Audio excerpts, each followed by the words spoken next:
पत्री 8 अध्याय के 28 वचन में हमने पढ़ा है, जो लोग परमेश्वर से प्रेम रखते हैं। The verse what we read in the first portion is written to them that love God. దేవుడు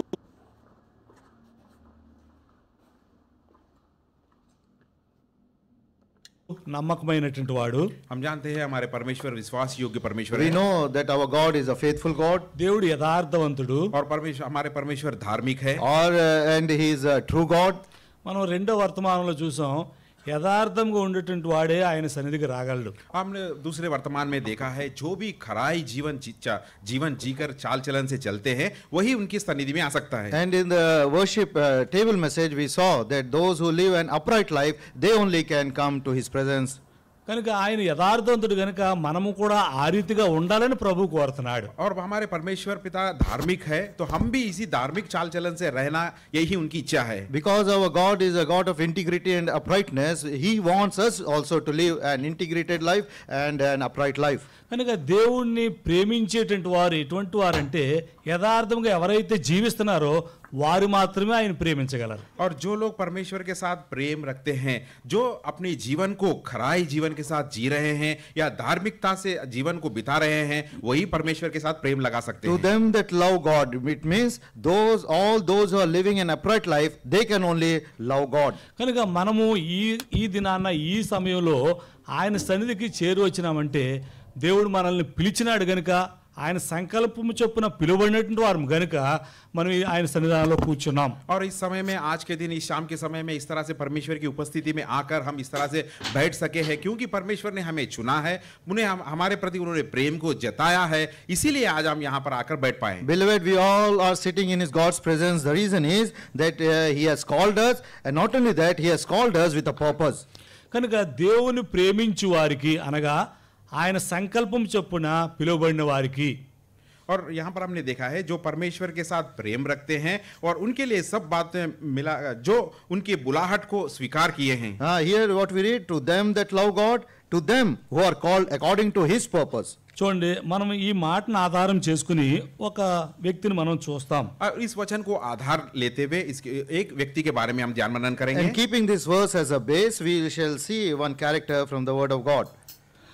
అవునండి, మొదటి దినవృత్తాంతములు 29వ అధ్యాయము, पहला इतिहास का किताब 29 अध्याय 29 अध्याय 1 Chronicles chapter 29. 29వ అధ్యాయము 3వ వచనం. 29 अध्याय का तीसरा पद। 1 Chronicles chapter 29 and verse 3. మొదటి భాగం మనం చదువుతాం. आइए इस वचन के सिर्फ पहले भाग को हम पढ़ेंगे। First portion of this verse we will read. మరియు నా Moreover, దేవుని because I have మందిరం set మీద my నాకు affection కలిగి ఉన్న upon the house of మక్కువ my చేత. God. ఆయన ఏమంటున్నాడు అక్కడ? నా దేవుని మందిరం మీద నాకు కలిగి ఉన్న మక్కువ. वो क्या कह रहा है? जो मेरे परमेश्वर की मंदिर के प्रति जो प्रेम मेरे में है। What he says, moreover, because I have set my affection upon the house of my God. కనుక దేవుని మందిరం మీద ఆయనకి ఎంత మక్కువ ఉందంటే, यहाँ पर हम देख रहे हैं कि परमेश्वर के भवन के प्रति या मंदिर के प्रति किस तरह का लगाव या प्रेम है।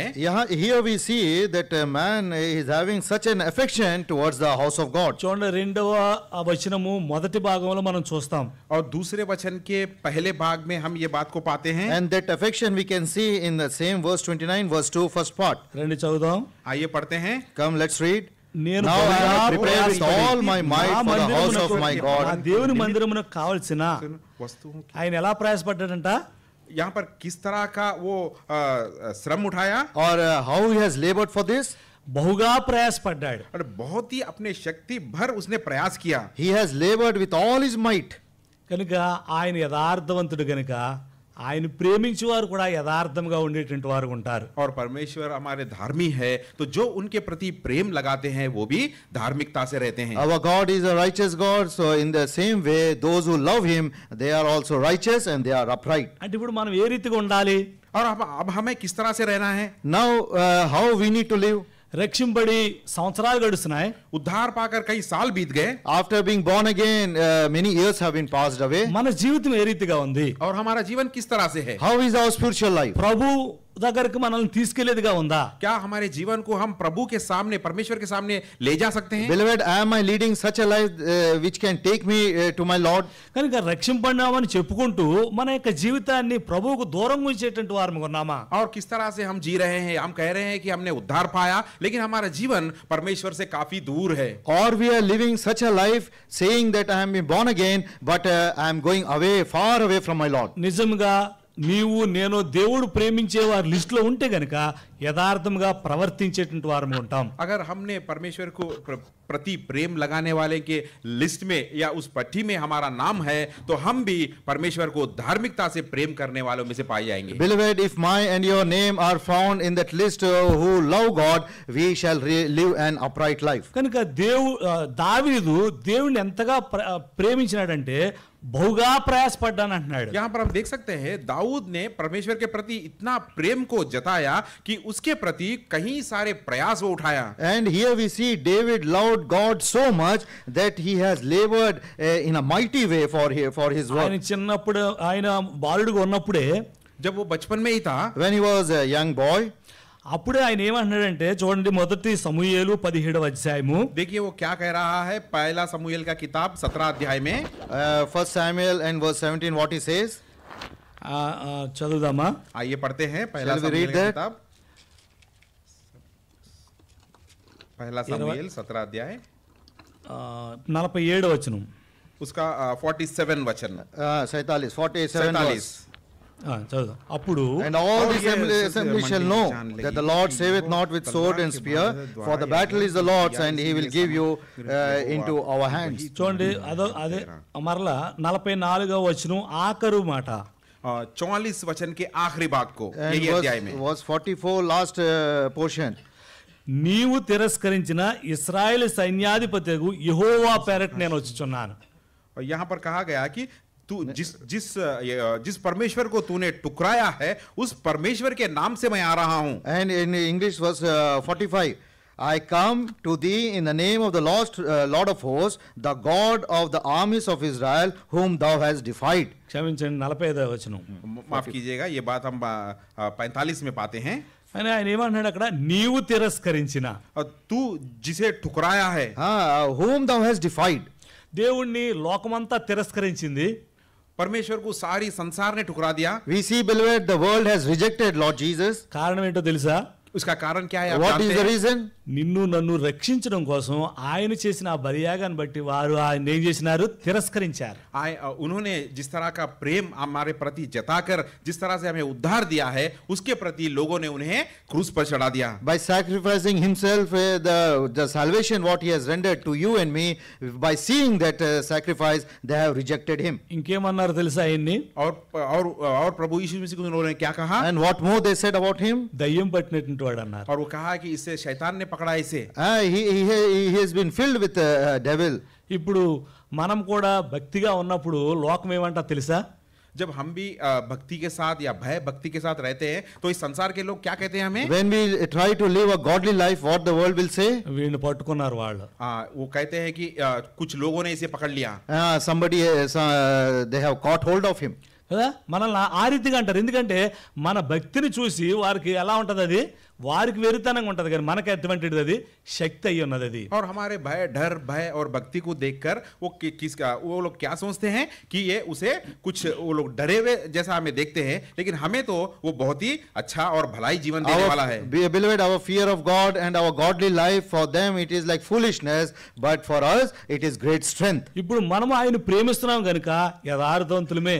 और हम परमेश्वर के प्रति प्रेम जता रहे हैं, तो हम भी धार्मिक जीवन में रह रहे हैं. And now when we are loving our Lord with our heart, we are living an upright life. ఆయన ప్రేమిస్తున్నాం అని చెప్పి మనం యథార్థంగా జీవించకపోతే మనం ఆయన మోసం చేస్తున్నాం. अगर हम कह रहे हैं कि मैं परमेश्वर के साथ प्रेम कर रहा हूं, कहकर अगर हम उनसे अगर हम प्रेम नहीं जताते, तो हम उन्हें धोखा दे रहे If we हैं. say that I love my Lord and I am not living an upright life, means we are deceiving him. కనుక ఈ రీతిగా మన ప్రవర్తన ఉంటే గనుక, ఈ రీతిగా మన జీవితం ఉంటే గనక మన జీవితము దేవుని దగ్గరకు వచ్చేదిగా లేదు. और इस तरह का जीवन अगर हम बिता रहे हैं तो हमारा जीवन परमेश्वर के करीब भी नहीं आ सकता. If our life and walk is in this way, we cannot ever come to near of our Lord. ప్రభు కోరుకుంటున్నది ఏంటంటే మనం యథార్థంగా జీవించాలని కోరుకుంటున్నాడు. और परमेश्वर की इच्छा यही है कि हम एक धार्मिकता की जीवन हम बिताएं. And the desire of our Lord is that we all should live an upright life. కనుక మనం ఆ రీతిగా జీవించినటువంటి వారమని చెప్పుకుంటూ మనం ఆ రీతిగా జీవించకపోతే గనక మనమే మోసపోయినటువంటి వారం. अगर इस तरह से कहकर इस तरह का जीवन अगर हम नहीं बिता पा रहे हैं तो हम अपने आप को भी धोखा दे रहे हैं. If we say that we love the Lord and if we are not living such life, we are deceiving ourselves. చూడండి యోహాను సువార్త 4:23 యోహన్నా का सुसमाचार 4 अध्याय का 23 वचन. John's Gospel chapter 4 and verse 23. చదువుదామా? आइए सब लोग मिलकर Shall we पढ़ते हैं. read? But the hour cometh and now is when the true worshippers shall worship the Father in spirit and in truth, for the Father seeketh such to worship him. ఏం కోరుతున్నాడు ఆయన? యథార్థముగా ఆరాధించాలంట. यहाँ पर परमेश्वर की इच्छा या क्या चाह रहे हैं कि उन्हें एक धार्मिकता से और सच्चाई से उनकी आराधना करें. And what is the Father seeking? That they should worship him in truth. మరి దేవుని దగ్గర మనం యథార్థంగా లేకపోతే మనం రక్షింపబడి ఏంటి ప్రయోజనం? अगर हम हमारे परमेश्वर के सामने धार्मिकता से जीवन नहीं बिता पा रहे हैं तो हम उद्धार पाकर क्या फायदा? Beloved, if we are not living a truthful life and upright life, what is the use of having the salvation or being born again? ఒకవేళ నువ్వు ఆయన యథార్థంగా ప్రేమిస్తే గనుక చూడండి కీర్తన గ్రంథము 91 అధ్యాయము. देखिए अगर आप उन्हें सच्चे दिल से उनसे प्रेम जता रहे हैं तो आइए एक बात को हम देख सकते हैं भजन संहिता का किताब 91 अध्याय में. Or if we are loving our Lord, we can see this according to Psalms chapter 91 14 वचन and verse 14. भजन संहिता का किताब 91 अध्याय का 14 वचन. Psalms chapter 91 verse 14. అతడు నన్ను ప్రేమించున్నాడు గనుక నేను అతన్ని తప్పించేదను. Because he has set his love upon me, therefore I will deliver him. क्योंकि उससे हमने प्रेम जताया है इसीलिए वो हमें बचाएंगे. కనుక మనం ఆయన ప్రేమిస్తే మనల్ని ఆయన ప్రతి అపాయం నుండి, ప్రతి కష్టం నుండి, ప్రతి దుఃఖం నుండి తప్పించేటువంటి వాడు ఉంటాడు. अगर हम उनसे प्रेम जताकर रखेंगे तो हर एक संकट से, कठिनाई से या दुख से वो हमें बचाएंगे. So if we love him, then our Lord will protect us from all difficulties, from all problems and from all sorrows.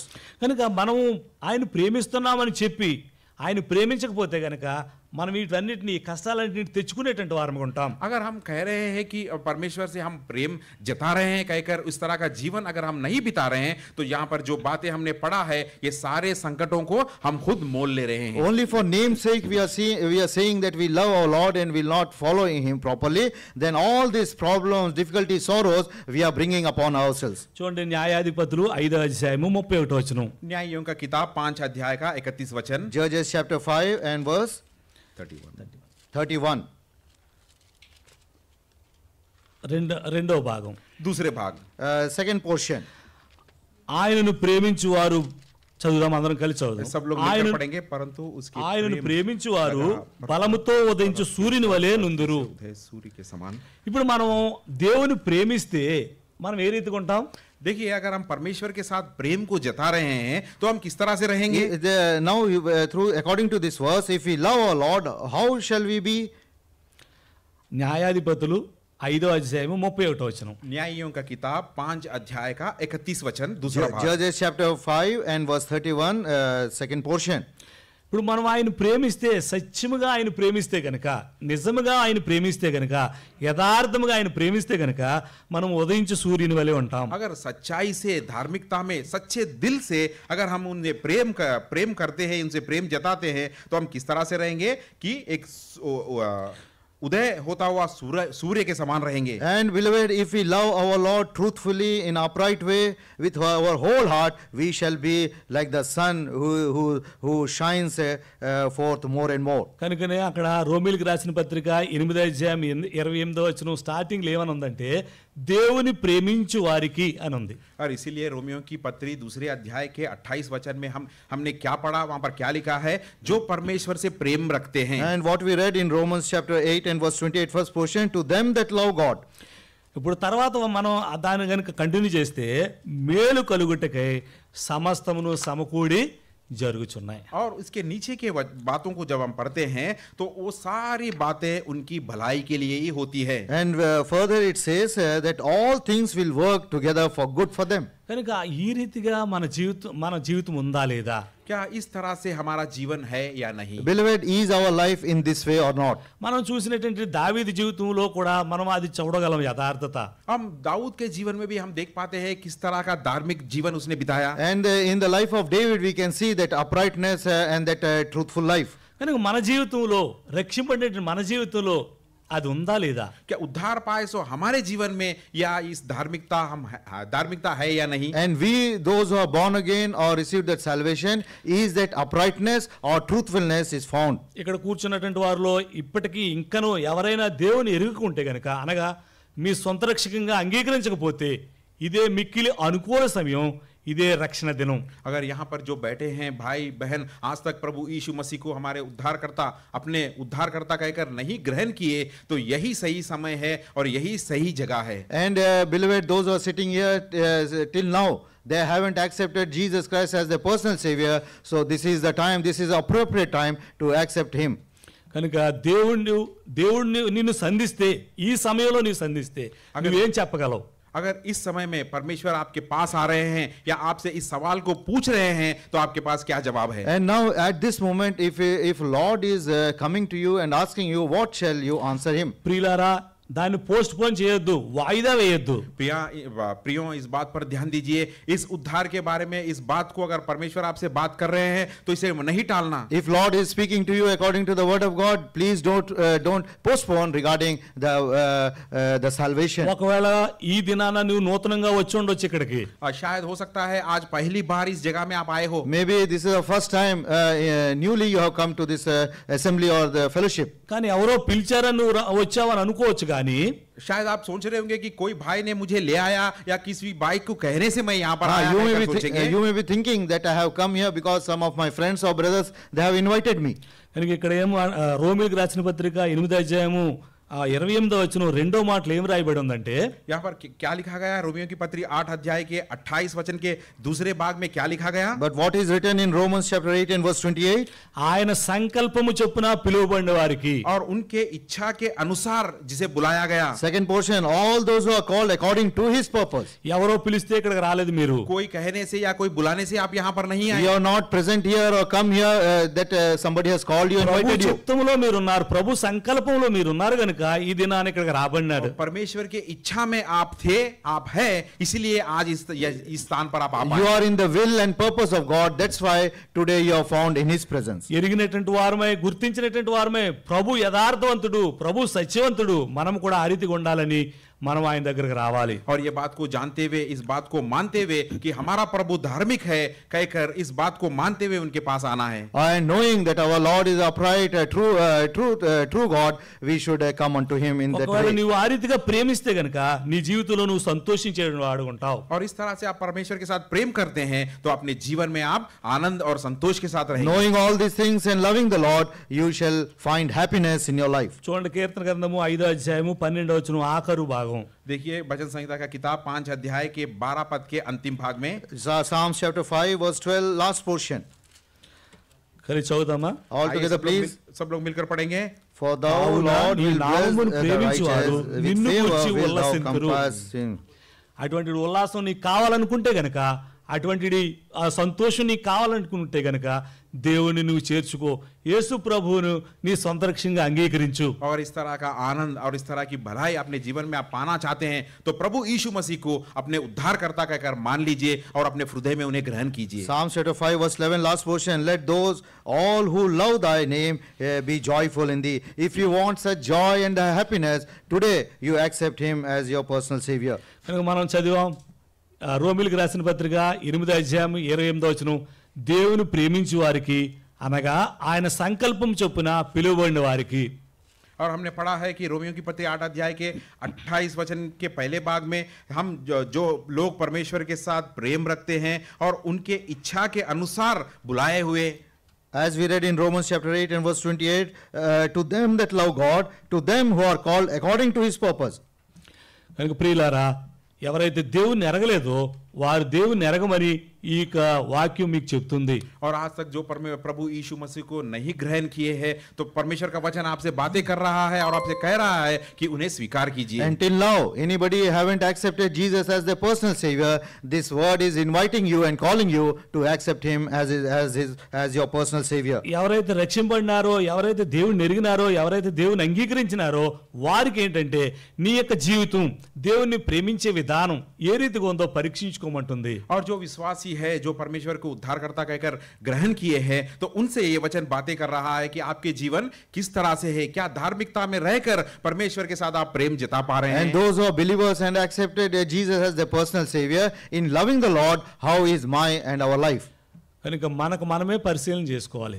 यहाँ पर अपने आप को ही हमें जांच कर परखना है. And according to the word, we ourselves need to examine ourselves. మనం ఆ బలలోనికి వెళ్ళేట ముందు మనం ఏం చెప్తాం, మనకు మనమే పరిశీలన చేసుకోవాలంట. और परमेश्वर के मेज के सामने जाने से पहले, उसमें भाग लेने से पहले क्या हमने पढ़ा है, क्या सुना है, कि अपने आप को ही हमें जांच कर परखना है. Before taking part in the Lord's table, what we have read and what instruction has been given, that we should examine ourselves. అది ఆ బలలో పాలు పొందడానికి. ये बात है कि पवित्र मेज में भाग लेने के लिए. And that is in that way we need to partake in the Lord's table. ఇప్పుడు ఈ స్థలాన్ని విడిచిపెట్టి వెళ్లే ముందు మన యొక్క జీవితం ఏ రీతిగా ఉందో మరలా మనం పరిశీలన చేసుకోవాలి. और अब यहाँ पर ये प्रश्न ये है कि इस जगह को छोड़कर बाहर जाने से पहले हमें ये बात को जांच कर परखना है कि मेरी जीवन किस तरह से है. And now before leaving this premises, the presence of God, we need to again examine ourselves, how is my spiritual life. ఒకవేళ ఈ విషయాలు ఎక్కడైనా మనం లోపం కలిగి ఉంటే గనుక, ఇంకా తక్కువగా ఉంటే గనుక మనం సరిచేసుకోవడానికి దేవుని పరిశుద్ధ వాక్యం మనకు సహాయం చేయను గాక. और इन बातों में जब हम जांच कर परखेंगे तो कहां पर भी हमारे अंदर कमी घटी पाई जाएगा, तो परमेश्वर के वचन हमें सहायता करे कि उन सारी कमी घटियों को हम ठीक कर पाए. If beloved, in all these areas, if you have found low or in the sight of God we are not acceptable, this is the time, according to the word of God, we can correct and set right ourselves.